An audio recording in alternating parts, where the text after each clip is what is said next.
Well, if it feels like a mild winter, you're right. That's because this is the second warmest winter in Northeast Ohio in nearly 150 years. The weather is not always good for wildlife either. In this News 5 original, Bob Jones shows us why.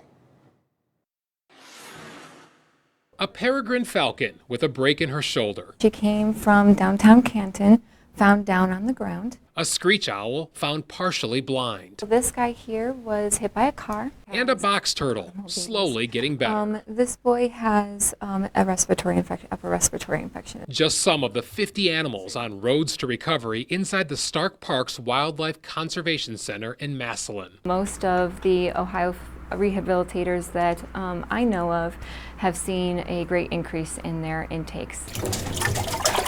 Stefana Chawe, the supervisor of animal care, says our mild winter is a big reason for the spike in wildlife injuries. You can see his patch right here, his patchwork where his injury was. The center rescued more than 2,000 animals last year, the most ever. That winter was also warmer than average.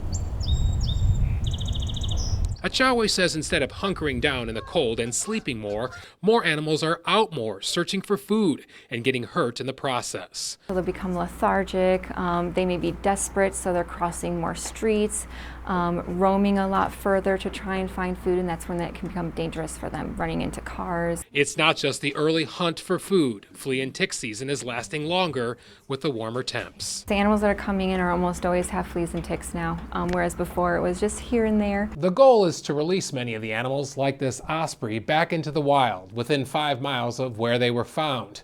The release rate here is about 63%. He gets fed every hour because these guys are used to catching food on the fly. From nighthawks to finches to flying squirrels, the staff sees a wide variety of wildlife. And while many of us welcome the warmer weather, the center wouldn't mind some colder winters. It can be scary sometimes because what does that mean for the future, and how far is it going to go and what else is it going to affect, and what does that mean for our population? In Massillon, Bob Jones, News 5.